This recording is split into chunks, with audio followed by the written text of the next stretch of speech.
বাংলাদেশে train journey যতটা আরামদায়ক, টিকিট কাটাটা কি ততটাই? শেষ কবে আপনি টিকিটের জন্য স্টেশনে গিয়েছেন? মনে আছে সেই ঘর্মাক্ত অসহ্য লাইনের কথা? নাকি অনলাইনে ঢুকতেই দেখেছেন সিট অ্যাভেলেবল নেই লেখাটা? আরে বাবা, ট্রেন জার্নির আনন্দ শুরু হওয়ার আগেই টিকিট বুকিংয়ের টেনশনে কি অর্ধেক ফুরিয়ে যায় না?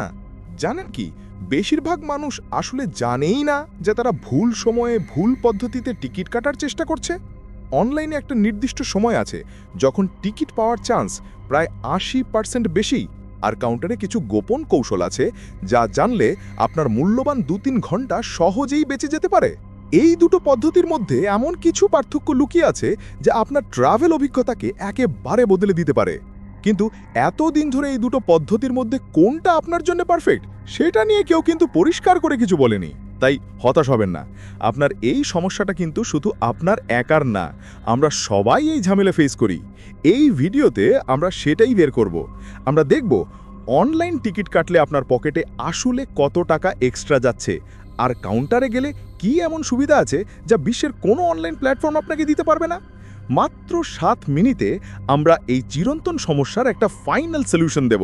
আপনি কি জানতে চান এই ঈদে বা আপনার জরুরি যাত্রার জন্য কাউন্টার নাকি অনলাইন, কোন পদ্ধতিতে টিকিট কাটলে আপনি আসলে নিশ্চিত টিকিট পাবেন? তাহলে চলুন শুরু করা যাক। প্রথমে আমরা ফিরে যাই আমাদের সেই পুরনো ভরসার জায়গায়, স্টেশনের টিকিট কাউন্টার। আমরা যতই আধুনিক হই না কেন, এখনও বেশিরভাগ মানুষ জরুরি প্রয়োজনে বা বয়স্করা এই পদ্ধতির উপরেই নির্ভর করেন। কিন্তু কেন? এর সুবিধাগুলো আসলে কি কি? সুবিধা, দ্য প্রোজ। এর সবচেয়ে বড় এবং 1 নম্বর সুবিধা হলো তাৎক্ষণিক নিশ্চয়তা, ইনস্ট্যান্ট কনফার্মেশন। আপনি কাউন্টারে গেলেন, টাকা দিলেন, আর আপনার টিকিটটা সঙ্গে সঙ্গে হাতে প্রিন্ট হয়ে বেরিয়ে এলো। কোনো সার্ভার ডাউনের টেনশন নেই, পেমেন্ট কেটে নিল কিন্তু টিকিট এলো না, এই দুশ্চিন্তাটাও নেই। টিকিটটা আপনার হাতে আছে মানে যাত্রা কনফার্ম। 2 নম্বর সুবিধা যা অনেকে ভুলে যান সেটা হলো সরাসরি তথ্য এবং সহযোগিতা। ধরুন শেষ মুহূর্তে আপনি জানতে চাইছেন আপনার ট্রেনের সময় 5 মিনিট পিছিয়েছে কিনা বা কোন বগিটা প্ল্যাটফর্মের কাছে থাকবে, কাউন্টারের লোকটিকে জিজ্ঞেস করলেই পেয়ে যাচ্ছেন। এই ধরনের লোকাল তাৎক্ষণিক তথ্য অনলাইনে সবসময় পাওয়া যায় না। আর 3 নম্বর সুবিধাটা তাদের জন্য গুরুত্বপূর্ণ যারা ক্যাশ ব্যবহার করতে স্বচ্ছন্দ, নগদ লেনদেন। অনেকের ডেবিট কার্ড নেই বা অনলাইন ব্যাংকিংয়ের ঝামেলা এড়াতে চান, তাদের জন্য ক্যাশ দিয়ে টিকিট কাটাটাই সবচেয়ে সহজ এবং ঝুঁকিমুক্ত পদ্ধতি। কিন্তু এর প্রধান কাটাটা কি সেটা আমরা সবাই জানি, তাই না? সেটা হলো লাইন। বিশেষ করে ঈদের মতো সিজনে এই লাইনটা ম্যারাথন দৌড়ের মতো মনে হয়।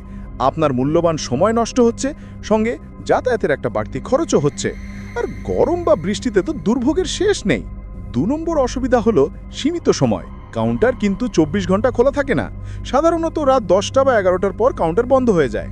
মাঝরাতে হুট করে আপনার টিকিট দরকার হলে এই পদ্ধতি আপনাকে সাহায্য করতে পারবে না। আর 3 নম্বর অসুবিধা হলো পছন্দের সিট বেছে নেবার সুযোগ নেই। কাউন্টারে আপনাকে যে সিটটা দেওয়া হবে সেটাই নিতে হবে। আপনি চাইলেও জানালার পাশে বা করিডোরের কাছে এই অপশনগুলো পাবেন না, যা অনলাইনে সহজে পাওয়া যায়। পদ্ধতি 2, অনলাইন বুকিং। এবার চলে আসি আধুনিক পদ্ধতিতে, যেটা পুরো খেলাটাই বদলে দিয়েছে, অনলাইন বুকিং। আপনার হাতে থাকা ছোট্ট এই ফোনটা এখন আপনার পার্সোনাল টিকিট কাউন্টার। সুবিধা, এর সবচেয়ে বড় এবং 1 নম্বর সুবিধা হলো 24/7 অ্যাক্সেস এবং স্বাধীনতা। অর্থাৎ আপনি মাঝরাতে হুট করে ঠিক করলেন কাল যাবেন, অমনি ফোনটা নিলেন আর 10 মিনিটের টিকিট বুকিং শেষ। আপনাকে কোথাও যেতে হলো না, কারো মুখাপেক্ষী হতে হলো না। 2 নম্বর সুবিধা যা অনলাইনকে অনেক এগিয়ে রাখে সেটা হলো সিট ম্যাপ দেখা এবং নিজের পছন্দ মতো সিট বাছাই করা। আপনি কাউন্টারে গিয়ে কিন্তু চাইলেই সিট ম্যাপ দেখে আপনার পছন্দের সিটটা, যেমন জানালার পাশের সিট বা ট্রেনের মাঝামাঝি সিট, নিতে পারবেন না। কিন্তু অনলাইনে আপনি নিজেই সেটা বেছে নিতে পারছেন। এটা যারা লং জার্নি করেন তাদের জন্য বিশাল প্লাস পয়েন্ট। 3 নম্বর সুবিধা, কাগজ মুক্ত লেনদেন, পেপারলেস ট্রানজ্যাকশন। টিকিট প্রিন্ট করারও ঝামেলা নেই, আপনার টিকিট বা SMS দেখিয়ে দিলেই হলো। পরিবেশের জন্যও এটা ভালো, আর আপনার কাছেও টিকিট হারিয়ে যাবার ভয় কম। তবে অনলাইন পদ্ধতিও কিন্তু একেবারেই ঝামেলা মুক্ত নয়। এর চ্যালেঞ্জগুলো মূলত টেকনিক্যাল। এর সবচেয়ে বড় চ্যালেঞ্জ হলো 1 নম্বর সমস্যা, সার্ভার। বিশেষ করে যখন একসঙ্গে হাজার হাজার মানুষ টিকিট কাটতে যায়, যেমন ঈদের অগ্রিম টিকিট ছাড়ার সময়, তখন সার্ভার ডাউনের সমস্যাটা লেগেই থাকে। সঠিক সময় লগ ইন করেও অনেকে টিকিট কাটতে পারে না। নম্বর চ্যালেঞ্জ, পেমেন্ট গেটওয়ে প্রবলেম। অনেক সময় দেখা গেল পেমেন্ট কেটে নিল, কিন্তু টিকিট কনফার্ম হলো না, টাকাটা রিফান্ড পেতেও বেশ সময় লাগে। এই দুশ্চিন্তাটা কিন্তু কাউন্টার বুকিংয়ে নেই। আর 3 নম্বর চ্যালেঞ্জ হলো অতিরিক্ত চার্জ আর ইন্টারনেট রিলায়েন্স। সামান্য হলেও কিন্তু প্রতি টিকিটে একটি অনলাইন প্রসেসিং ফি বা সার্ভিস চার্জ দিতে হয়, যেটা কাউন্টারে লাগে না। আর দুর্বল ইন্টারনেট কানেকশন থাকলে আপনার বুকিং প্রক্রিয়া মাঝপথেই থেমে যেতে পারে। এই প্রসঙ্গে একটা তথ্য দিই, বাংলাদেশ রেলওয়ে তথ্য অনুযায়ী এখন প্রায় 70% টিকিট অনলাইনে বিক্রি হয়, যা কয়েক বছর আগে অনেক কম ছিল। এই পরিসংখ্যান এটাই প্রমাণ করে যে মানুষ ধীরে ধীরে লাইনের ঝামেলা এড়িয়ে অনলাইনেই ঝুঁকছে, যদিও সার্ভার সমস্যার মতো কিছু চ্যালেঞ্জ এখনও আছে। 4. সরাসরি তুলনা, চার্টের নির্ণায়ক। এতক্ষণ আমরা দুটো পদ্ধতির আলাদা সুবিধা অসুবিধা দেখলাম। এবার আসুন 4টে গুরুত্বপূর্ণ নির্ণায়কের উপর ভিত্তি করে একটা সরাসরি তুলনা করি। এই অংশটা আপনার সিদ্ধান্ত নিতে সবচেয়ে বেশি সাহায্য করবে। 1. প্রাপ্তিসাধ্যতা, অ্যাভেলেবিলিটি এবং সময়। প্রথম নির্ণায়ক, প্রাপ্তিসাধ্যতা এবং সময়। কাউন্টার আপনাকে দেবে দিনের একটি নির্দিষ্ট সময়ের সেবা, অন্যদিকে অনলাইন বুকিং দেয় 24/7 টিকিট কাটার সুযোগ। আপনি যখন খুশি তখন টিকিট কাটতে পারবেন। সুতরাং সময়ের স্বাধীনতার দিক থেকে অনলাইন নিঃসন্দেহে বিজয়। 2. নির্ভরযোগ্যতা বা রিলায়েবিলিটি এবং নিশ্চয়তা। দ্বিতীয় নির্ণায়ক, নির্ভরযোগ্যতা মানে রিলায়েবিলিটি। কাউন্টারে আপনি হাতে প্রিন্টেড টিকিট পাচ্ছেন, তাই নিশ্চয়তা নেওয়ার কোনো দুশ্চিন্তা নেই। অনলাইনে কনফার্মেশন মেইল বা SMS এলেও অনেক সময় প্রিন্ট আউট নেওয়ার ঝামেলা থাকে। জরুরি সময়ে সার্ভার বা পেমেন্ট গেটওয়ে ডিস্টার্ব করলে অনলাইনে নির্ভরযোগ্যতা কমে যায়। ঝামেলাবিহীন কনফার্মেশনের জন্যে কাউন্টার এখনও এক ধাপ এগিয়ে। 3. খরচ মানে কস্ট। তৃতীয় নির্ণায়ক, খরচ মানে কস্ট।